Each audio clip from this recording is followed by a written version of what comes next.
ao Quadrinho ao Quadrado, neste programa Dormindo Entre Cadáveres, de Luiz Moreira Gonçalves e Felipe Paruti.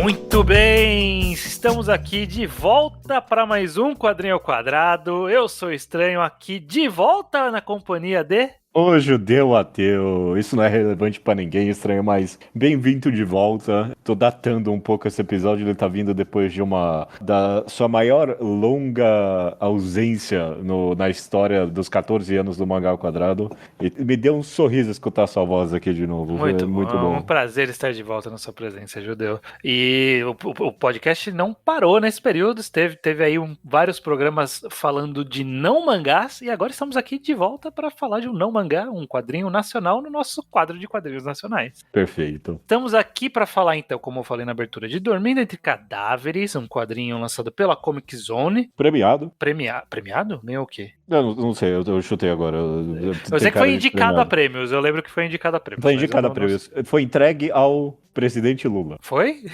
Foi entregue ao presidente Lula. Tem alguma imagem aí, em algum evento. Lula segurando. Lula tava lá e Lula tava segurando ele e algum outro, não lembro qual era o outro quadrinho, mas esse aqui eu tava segurando. Talvez o Lula leu Dormindo Entre Cadáveres. Pode ser, existe essa possibilidade. Ele é desenhado pelo Felipe Paruti e foi escrito o próprio autor ali, ele fala que precisava de alguém para fazer um roteiro melhor que o dele, mas é baseado na história do próprio Luiz Moreira Gonçalves, que foi um médico de campanha no período da pandemia em Rondônia. A gente já vai falar sobre isso. O podcast do Quadrinho ao Quadrado é um podcast sem e com spoilers. Se você não leu, você pode ouvir uma primeira parte que a gente fala de forma mais ampla e depois a gente sempre fala com spoilers na parte final. Não sei se tem muito spoiler para se dar da época de pandemia.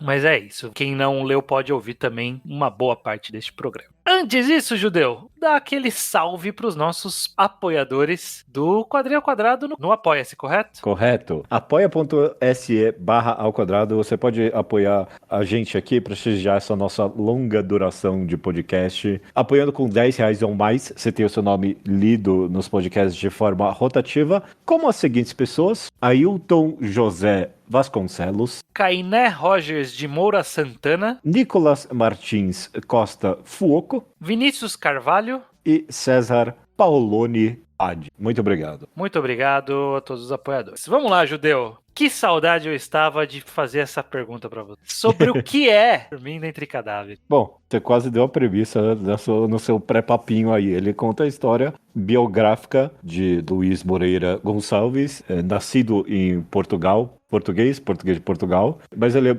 morador do Brasil aparentemente há bom tempo. Na época da pandemia ele era professor na USP, né, com uma boa carreira, e acontece a pandemia da Covid, né, no caso, e ele tem o ímpeto de responder o chamado, recebe o e-mail de que precisa urgentemente de médicos em Rondônia, uma longa distância de São Paulo, e nesse ímpeto maluco ele topa e viaja até Rondônia para ser médico num hospital de campanha e conta a história dele durante esse período, como foi a experiência dele viver esse momento horrível de tragédia nacional. A gente, na época da pandemia, até um pouco depois, a gente teve vários programas que cobriam, de quadrinhos que cobriam esse período de alguma forma, principalmente no âmbito de pessoas comuns, né? Pessoas que ficaram presas dentro de casa, né? A gente falou... O mais interessante, até durante a pandemia, a gente teve um período ali que a gente comentou só de quadrinhos que estavam disponíveis online, né? Como alguma forma bizarra, nossa, de reconhecer o isolamento que estava acontecendo, né? Exato, porque vários artistas disponibilizaram quadrinhos de graça naquela época, mas depois de um tempo a gente tá aqui de volta falando de novo da pandemia, porque eu acho que é um outro ângulo, né?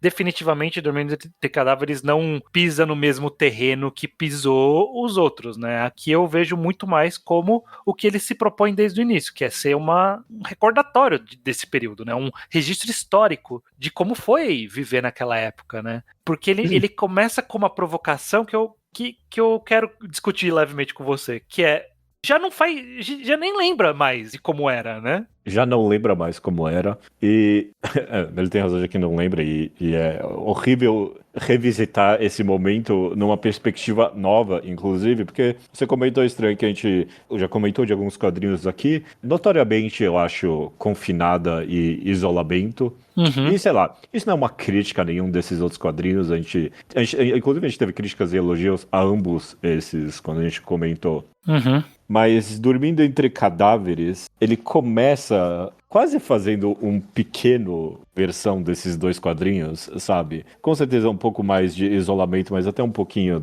de confinada, que é tipo basicamente a perspectiva urbana de várias classes, talvez até de como foi a pandemia, sabe? Tipo, Sim, nem a perspectiva urbana, o cara não estava fora da cidade, mas sei lá, a perspectiva metropolitana, vamos colocar assim, né? Então sim. o quadrinho começa com o desenhista do quadrinho, né? O Felipe Parucci, sei lá. Num começo meio mouse da vida, sabe? Tipo, meio que, Uhum. ok, vamos lá, eu tô escrevendo o quadrinho desse cara, deixa eu mostrar um pouquinho de mim mesmo. E indo desse quadrinho, indo de um isolamento pro conto do Luiz Moreira é um baque, sabe? Tipo, Sei. é um soco no estômago.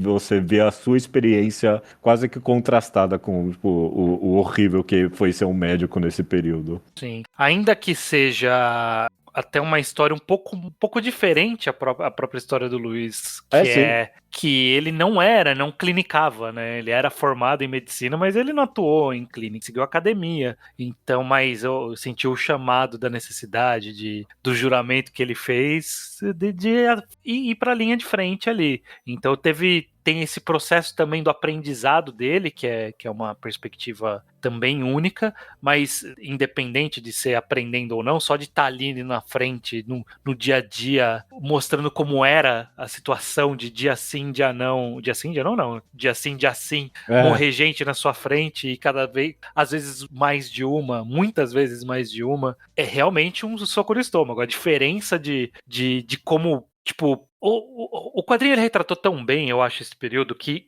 passa até rápido, né, é, esse período dele, porque é um quadrinho de fôlego, tem 300 páginas aqui, pois é. mas ele parece que não para de acontecer coisa É um enquanto ele tá frenesi. atendendo, é o É um frenesi, e quando frenesi. você vê, tipo, acabou agora, estamos Acabou, é isso. vacinando. E quando eu lembro pra trás desse período, meio que eu penso do que foi assim, não, tipo, e voou esse tempo. É um apagão. É um apagão. Então, Então, ele mesmo comenta da necessidade de escrever, de dar ao mundo esse relato dele, porque ele mesmo já estava esquecendo, né? Tipo, pô, não, calma aí, sim, deixa eu correr atrás de fazer isso aqui, porque eu vou esquecer. Eu não sei, eu não tenho. Eu também não tô lembrando mais das coisas. sim. E Então, você acha que ele te impactou? Te impactou? sim, estranho. Eu vou bater só mais uma vez na tecla dessa questão do contraste, inclusive porque o Felipe Paruti resolveu começar esse quadrinho no estilo Maus, de uma biografia, eu tenho que botar um pouquinho de eu mesmo dentro dessa biografia para mostrar o processo de escrever um quadrinho. Eu fui um pouquinho reticente com esse começo, porque quando começa a história do Luiz de fato, você fica que seria estúpido voltar agora pro Felipe conversando com o cara, pelo amor de Deus. E o Felipe teve um bom controle, e ele realmente não volta para a perspectiva dele até o final, ali, fazendo algumas Sei. perguntas que, inclusive, você, como leitor, vai ter. Então, eu achei que foi um enorme, bom trabalho, e terminando o quadrinho, eu realmente vi esse começo como quem tá lendo provavelmente teve a experiência mais próxima do Felipe do que do Luiz. Então, Uhum. tipo, foi um bom começo para te situar, para fazer você lembrar, ok, essa foi a sua experiência, ok, lembra, foi isso aqui. Talvez um pouco mais trágico, talvez um pouco menos, mas foi mais próximo disso. E aí, situando você nesse espaço mental, colocar você na perspectiva de um médico que passou por tudo isso, é um impacto estranho. É muito forte. Faz eu relembrar de tanto que se falou sobre os médicos, valorizar os médicos, Sei. valorizar os médicos na época e não sei o quê. E é incrível o quão pouco, afinal de contas, teve do relato da perspectiva deles disso. sabe? Sim, sim. É, Principalmente em lugares que foram mais afetados pela precariedade, né? é, Porque, embora todo o país tenha, naquele momento, tenha sofrido com o grande fluxo de pessoas no hospital, a incapacidade de dar conta de todo mundo, nem todo lugar sofreu com falta de luz, nem todo lugar sofreu com falta de material naquele nível, né? De sempre faltar muita coisa, né? Então, a gente ouvia sempre relatos em qualquer é claro. estado, qualquer lugar, mas olhando na perspectiva do cara que tá ali e fala, ok, tem que entubar, beleza, vamos, pega tal coisa. Não, não tem tal coisa. Tipo, traz o tubo de X milímetros. Não, não tem. Tem o maior, tem o menor, sabe? Quando você vê isso, você fala, caralho, meu, realmente, né? Na hora que você chega na ponta final desse relato, né? Quando a gente ouve, tá faltando coisa no hospital, é abstrato, não é um caso, não tá concreto. E na hora que você vê o cara na frente do paciente precisando ser entubado e não tem o material para isso, é quando você sente o impacto dessa falta, né? De tudo, né? De falta de capacidade de lidar com essa situação. Tem uma série de televisão contemporânea estranha chamada The Pit. Eu não sei se já viu The Pit. Não vi, mas Mas fala é muito bem. extremamente bem elogiada. É um drama médico hospitalar ali de uma UTI, basicamente. E prévio ao The Pit, Dormindo Entre Cadáveres, retrata com maestria para mim o exato mesmo sentimento de ver The Pit, que é tipo esse frenesi que é uma dor no estômago de que, caralho, quando é que isso vai acabar, pelo amor de Deus, sabe? Dá uma folga para esse cidadão e não termina. Na primeira temporada, The Pit tem um momento bem dramático ali que rola nos Estados Unidos, então rola um tiroteio em massa. E várias cenas de Dormindo Entre Cadáveres me fez lembrar de, tipo, não tem tal coisa, se vira aí. E eles botando um monte de estudante de medicina ali pra fazer as coisas porque não tem opção, sabe? Tipo, Sim, bem é o mesmo sentimento de ansiedade sem parar, sabe? Tipo, sim. incrível, muito bom. Sim. E eu acho que funcionou bem. Eu não conheço outras obras do Felipe Paruti para poder comparar. Eu É, sei que o próprio Luiz se aproximou do Felipe para vender a história depois de ter lido Apocalipse, por favor, que eu acho que é o quadrinho da lista aqui que eu vejo de quadrinhos. É o que eu já ouvi falar. Não li nenhum também deles. não. Então eu não tenho perspectiva de quanto à arte aqui. Mas ele escolheu fazer o retrato do Luiz ao longo da história como esses olhos bem atentos, né, que não para de enxergar e bem grande, e eu acho que funcionou tão bem com a figura da máscara ali, e ele olhando com aquele olhar profundo para tudo que acontecia, e a gente vendo ao longo do quadrinho esse olhar ganhando contorno de desespero, ganhando contorno de cansaço, Cada vez mais olheiros, né? Não, cada não vez mais cansa mais, olheiras. cada vez mais, né? Funcionou bem. A arte ela não é tão limpa, né? Ela é uma arte bem suja, né? Na forma como, Bem como ele livre, retrata, né? Bem livre mesmo. Então poderia jogar contra, mas acho que jogou muito a favor aqui, né? O cabelo desgrenhado dele, que tipo é só uns rabiscos o cabelo dele no final, se for olhar bem, o desenho é só um rabisco pra ser pra baixo ali que ele Não fez, sabia. né? Tem os momentos que os braços é uns negócios meio bem abstrato e absurdo, sabe? Tipo, Sei. eu gosto, eu gosto. Tem um efeito um pouquinho. Um queridinho nosso aqui, o André Diniz, sabe? Tem um efeito meio André Diniz aqui desses personagens tão cansados com a vida e com tudo, Sei. sabe? E meio ranzinzas, inclusive. E meio que esse estilo dele deu muita vida e peso mesmo pra tudo. Eu tô Sim. contigo, sim. Funcionou muito bem pra narrativa. Boas expressões faciais, todo mundo, viu? Eu acho que tava muito. O desespero do Luiz tipo, bem vivo em alguns momentos ali. Não, tem várias situações terríveis. Tem algumas escolhas de composição de página que eu gostei também como solução para mostrar a repetição, né? Ah, Então, quando ele vai retratar o ato de ele ter que falar com as pessoas que ele declarou o óbito, né? E aí, tipo, é o mesmo local, as pessoas todas sentadas ouvindo ele falando, só que cada hora é uma pessoa diferente, é como se fosse uma sequência, né? Então, mostrando que cada uma tinha uma reação, recebia de uma forma diferente essa notícia, e que era constante, e eram muitos, não parava de ter gente não parava. nessa situação. E calma aí, essa é uma coisa que só uma obra biográfica poderia trazer mesmo, porque ele tá ali mostrando todas as pessoas com que ele tem que avisar que morreram, e sei lá, e tem as cenas clássicas que você imagina ali, tipo, a pessoa falando, deitada no chão, chorando, sem reação, não sei o quê, mas teve um dos quadros que eu fiquei, caralho, mano, que loucura que uma pessoa vai falar isso, que o cara falou, pôs a mão no ombro do cara e falou, tudo bem, doutor, não dá pra salvar todo mundo. Alguém que fosse escrever do zero jamais escreveria uma pessoa falando isso, sabe? Tipo, porque Sei. parece um pouco absurdo, tipo, o cara, tipo, dando apoio ao Condescendente até, médico. né? É, Falsa que condescendência, mas não, é real, existe, né? é real, é muito bom. Sim. É, e a repetição funciona, você tem razão. Vários momentos tem esse efeito, ou quando não é exatamente assim, só a repetição no geral dá o peso das coisas do final quando ele tem que fazer várias viagens de avião, sabe, pra tentar socorrer uma pessoa. E toda vez ele volta pra aquele mapinha, sabe, Sim. pra retratar tão bem o absurdo que foi essa viagem, sabe? Vai pra lá, volta pra cá, volta pra lá, vai pra cá, vai pra lá. E tudo por um negócio que falaram que ele ia voltar às 2 da tarde pra casa, né? Tipo, Sim. tem razão, eu não tinha raciocinado isso, mas a repetição de cenas aqui é feita de várias formas diferentes durante a história e ela é boa pra dar essa sensação que a gente tá comentando de ansiedade infinita, sabe?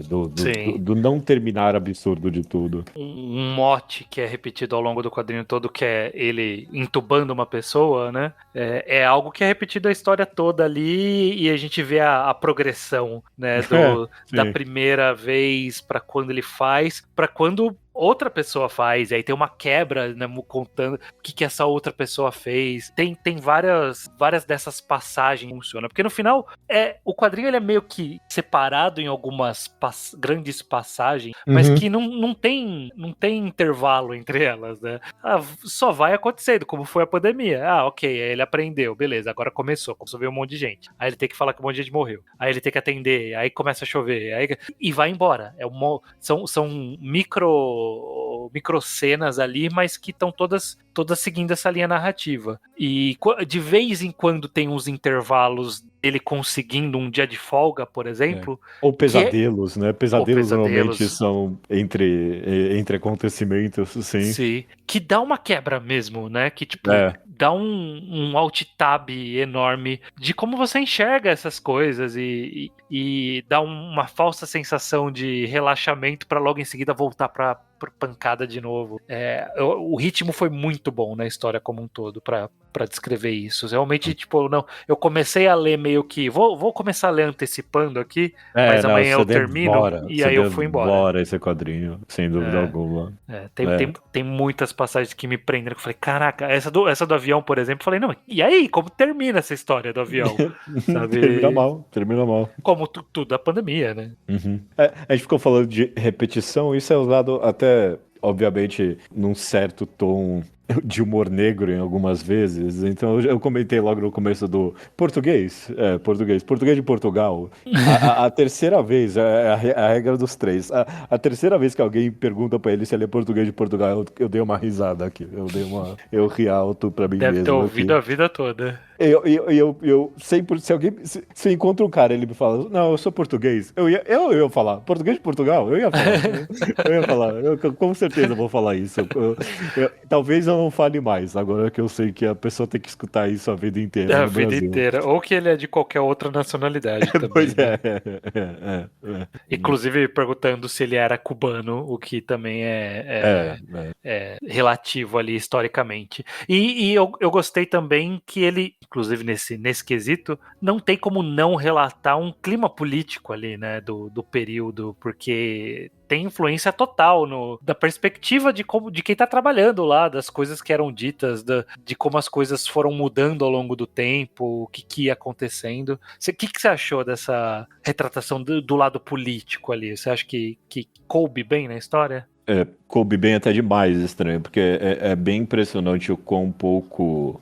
Sei lá, eu não quero dizer isso de forma negativa, mas eu vou falar, tipo, o quão pouco panfletário ele é no final das contas, o quão a política atinge tão diretamente esse personagem de forma com que não é nem. Tipo, não é nem um comentário geral sobre as coisas, sabe? Tipo, é só um relato mesmo, sabe? Uhum. Tanto a politicagem da conversa, por exemplo, dele com o secretário, com quão real é aquilo, quanto a politicagem, sei lá, da USP, sabe? Tipo, da Sim. burocracia, quanto do salário dos médicos que fez ele ter que ir embora de Rondônia. É um monte de coisa atingindo tão, tipo, política presença ali sem ser algo etéreo, sabe? Tipo, Sim.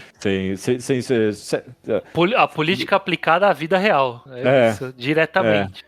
Tipo, por exemplo, todo mundo que passou pela pandemia passou por essa mesma sensação da política atingindo você. Mas, sei lá, pra mim eu sinto que me atingiu indiretamente. Sei lá, um exemplo particular meu, sei lá, minha mãe tava entubada e aí eu vi o presidente tirando sarro das pessoas fingindo que tá tossindo. Isso me deu uma agonia e uma raiva indescritível, sabe? Tipo, Uhum. mesmo isso é um pouco mais etéreo, sabe? Do que eu ter que lidar diretamente com isso, tipo, afetando a forma com que eu trabalho, sabe? A ausência de medicamentos e tudo mais Sim. necessários para salvar a vida das pessoas. É bem incrível. Um relato desse não tem comparação, não. Como é que você vê essa parte política estranha? Eu acho que funcionou bem nesse sentido. O quadrinho, claramente, professor da USP, que foi o médico que sofreu na pandemia, claramente ele tem uma posição política bem clara ali, né? É claro, é. Ele não deixa de ter essa posição clara, mas eu acho que é o que você falou. Ele soube colocar com a exata perspectiva para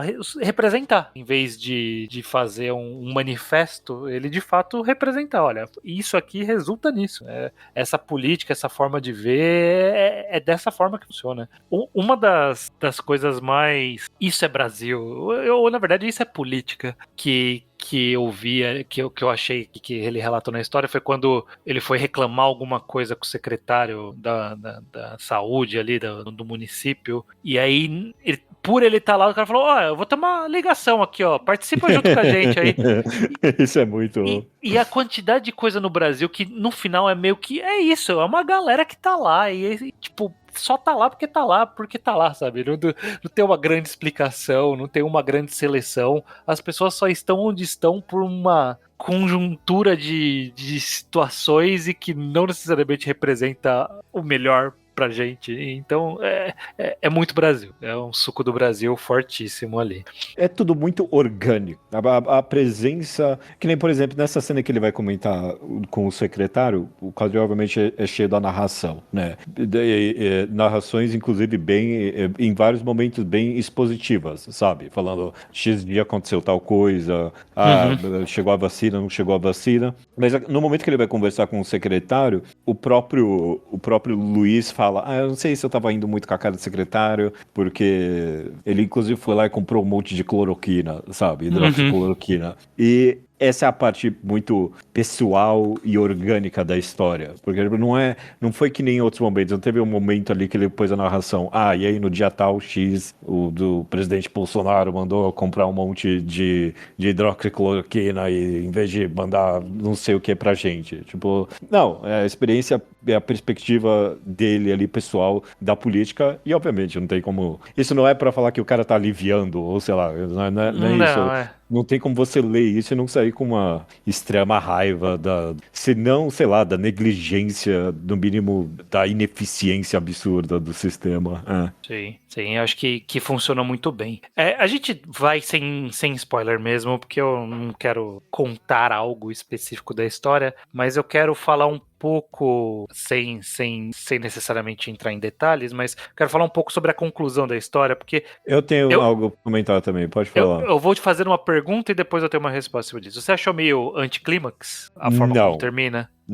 não. Eu gostei, estranho. Eu gostei muito. Uhum. Mas eu não gostei, talvez, pelos mesmos motivos que o quadrinho queria. Porque, obviamente, não sei se é obviamente, mas pra mim o quadrinho, ele se recusa a dar uma moral pra essa história, sabe? Uhum. O próprio Luiz, o quadrinho inteiro, ele não consegue entender o porquê ele tá ali, sabe? Sim. Ele não sabe. Tipo, é tão absurdo. As próprias ações dele resultando em tantas mortes que ele não consegue evitar, parece insano, sabe? Por que ele tá fazendo aquilo? Em vários momentos você quase entende que tem diferença. Tipo, essa galera toda tá morrendo, qual a diferença, sabe? Você meio que fica com essa sensação um pouco em alguns momentos. Então acho que tem muito do quadrinho quase que querer falar pra você, é um relato, cara. O mundo é caótico, tem coisas acontecendo aí que não tem solução mesmo. Tipo, Uhum. você tira as conclusões, você precisa desse relato real do que aconteceu. Mas eu não consigo não terminar esse quadrinho e pensar no incrível ato heróico do Luiz Moreira. Eu não sei se o quadrinho. Não sei se o quadrinho quer. Não, eu sei. O quadrinho não quer que você saia com essa lição de moral, sabe?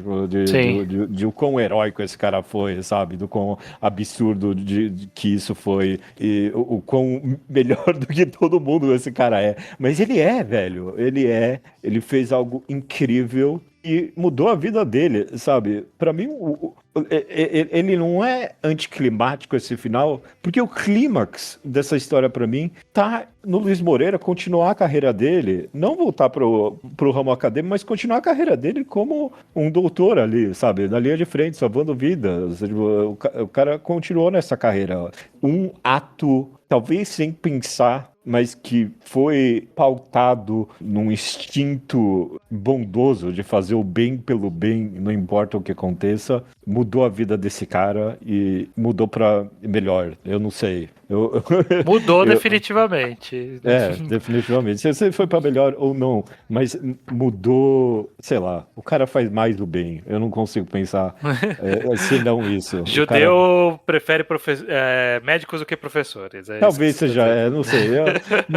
Talvez eu tô Não, menosprezando demais o trabalho acadêmico das pessoas, eu não sei. tem essa importância também, mas quando é algo mais ativamente, né, mão na massa ativa ali, ele é mais palpável, é mais fácil da gente ver os resultados ali de forma direta e clara quando uma pessoa volta falando, ó, esse é o médico que me salvou. Isso é mais palpável do que a gente fez estudos aqui que avançou o conhecimento da medicina e que daqui a 2 gerações alguém vai pegar isso que eu fiz e transformar numa cura aí de alguma coisa. É um pouco mais palpável que isso. Mas, né, tudo é importante em algum nível. O que eu quero dizer é o seguinte, ok, Dormindo entre Cadáveres é a história do Luiz Moreira na pandemia, ok? E eu acho que Uhum. a parte da pandemia, o quadrinho meio que tá certo na conclusão dele de que não tem conclusão. Não que não tem conclusão, mas só que, tipo, É anticlimática a é conclusão. anticlimático, é isso. Mas a história do Luiz Moreira não é anticlimática. Ele mudou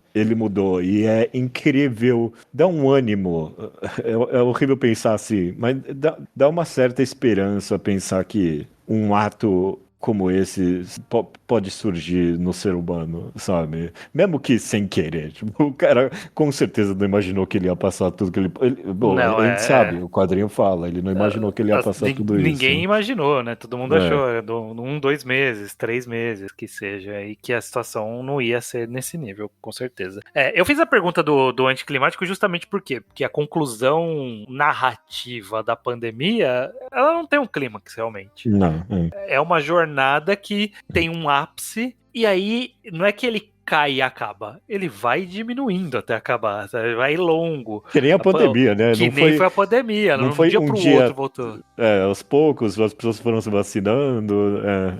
Aí já o primeiro encontro você vai encontrar um familiar, aí você mais depois do tempo vai encontrar um amigo, ainda meio. E aí, tira a máscara, não tiro, né? É. Foi uma época maluca ali. E aí a jornada dele como médico de campanha ter esse final meio que foi diminuindo, mudou o clima das coisas e meio que não fazia sentido mais eu estar ali.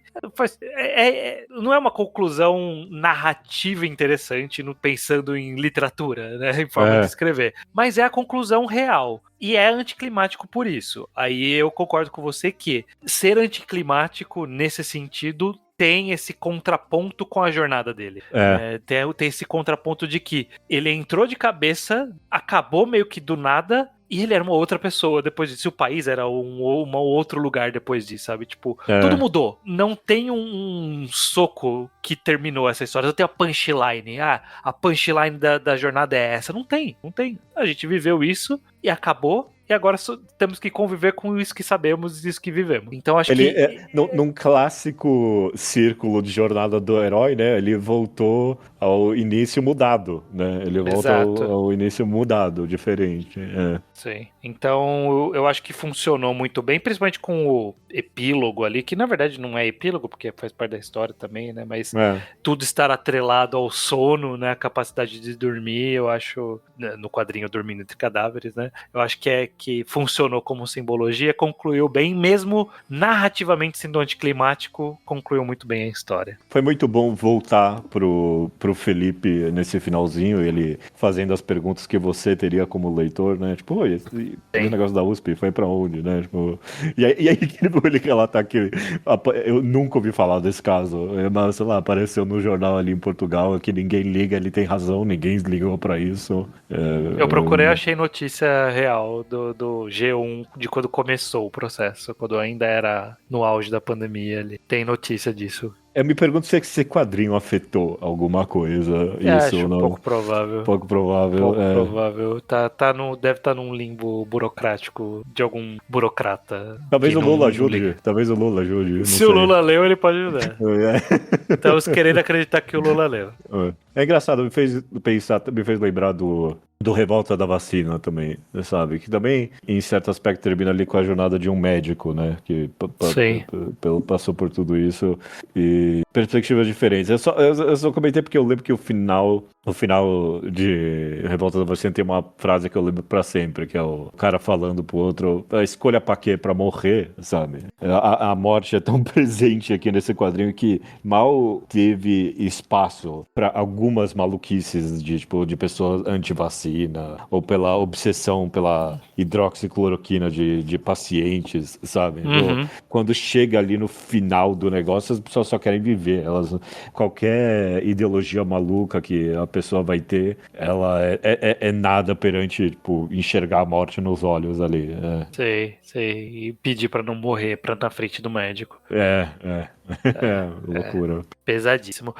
Acho que nem precisamos da conclusão de portanto. E aí, se gostou ou não, né? Acho que foi bem positivo, mas vamos concluir assim mesmo, já porque é a nossa tradição. Gostou, Judeu, desse quadrinho? Amei, vou usar a palavra excepcional, estranho. Dormindo de Cadáveres é excepcional. Eu não sei, afinal de contas, se ele ganhou algum prêmio ou não, mas merecia. É realmente incrível. Você, como um crítico experiente, estranho, você quase não quer dar muito os parabéns para uma obra assim, sabe? Para uma biografia de um relato de médico, não sei o quê. Um pouco Alto ainda a biografia, né? Ainda de si mesmo. autobiográfico, não é muito batido, ou sei lá, não é muito pedante, quase, sabe? Tipo, tá pedindo por prêmios, sabe? Mas o Dormir Entre Cadáveres se recusa a ser medíocre pelo relato do Luiz Moreira e pelo apoio ao casal ali, e por esse relato sendo descrito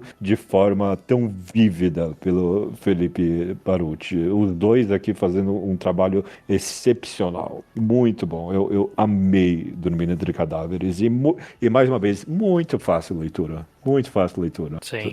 Tomara que o Lula tenha lido. É muito fácil. Tomara que eu conseguiria ter lido numa sentada, Numa tranquilamente. viagem de avião, facinho. Eu concordo, eu também gostei bastante de Dormir Entre Cadáveres. Ele foi. A gente veio no escuro nesse programa justamente com o sentimento de que ele tinha passado por premiações e passou mesmo. Eu estava conferindo aqui, fazendo fact-checking live. Ele ganhou o Prêmio Grampo, ficou em terceiro lugar no Prêmio Grampo, né? Que eles dão um prêmio para ouro, prata e bronze. Ele ficou com a bronze do ano de 2026, esse ano que a gente tá gravando o podcast. Então, ficou atrás de Boca de Siri, o nosso quadrinho anterior, e um outro que o nosso quadrinho que a gente falou, não é nosso, a gente fez, a gente gravou um programa anterior. E um quadrinho do André Lourenço, que é o autor de Damasco, que a gente gravou o programa, o quadrinho mais recente dele. Então, a gente veio meio que cego, a gente não sabia o que esperar. E aí só sabia que era da pandemia, que era de um outro ângulo. O meu desdém de, pandemia vai conseguir realmente me trazer um outro ângulo, vai me trazer novidade? Me trouxe novidade, informação, sentimentos pesadíssimos, a agonia que eu senti enquanto eu li algumas das passagens ali, o primeiro entubamento dele ali, como tudo se deu, como o cara pedindo segurando pra o não morrer. celular pra ele fazer o pneumotórax ali, puta que pariu. Realmente segura ali o seu esôfago e fica apertando enquanto você vê todas essas cenas. Realmente me pegou bem a narrativa como um todo me pegou muito desse quadrinho. Então é muito bom, realmente. Merece os prêmios que ganhou, ou os que foi indicado e não ganhou, provavelmente merecia também a indicação. Pode ser que quem ganhou também merecia ganhar. É possível todo mundo merecer. E realmente excelente que a gente veio cego e fomos presenteados com um quadrinho tão bom. Tá bom. Você tem razão que é um relato único, não só por se passar em Rondônia e tal, mas é porque realmente a experiência do Luiz Moreira é muito particular mesmo, sabe? Sim. De ser esse estrangeiro no país e de estar em São Paulo e ir até outro canto e inexperiente, tudo isso é muito próprio mesmo. Sim. Muito bom, Judeu. Terminamos aqui nosso programa sobre Dormindo Entre Cadáveres. O Quadrinho ao Quadrado tem, por tradição, o aviso de qual é o próximo quadrinho que a gente vai falar no mês que vem. Mais um premiado, estranho. Supostamente ganhador do prêmio Eisner. Estamos indo cegos, mais uma vez a gente não tem... O quadrinista, não o quadrinho. Ah, tá, o quadrinista, ok. O Elemento, de Fido Ness. Só sei isso, não tenho nem ideia nem sobre o que é direito. Eu também não. Quadrinho novíssimo, recém-lançado pela Quadrinhos na CIA. E é isso. Eu não conheço o autor, não conheço o quadrinho, não vi ninguém falando, não sabemos nada. A gente abriu a Ugra, viu que tava lá no topo e falou: que é isso? Pode ser esse. E Pode vai ser ser. A melhor forma de decidir o quadrinho é essa. Vamos ver esse. E é isso. Estranho, a gente tá aqui pra isso, afinal.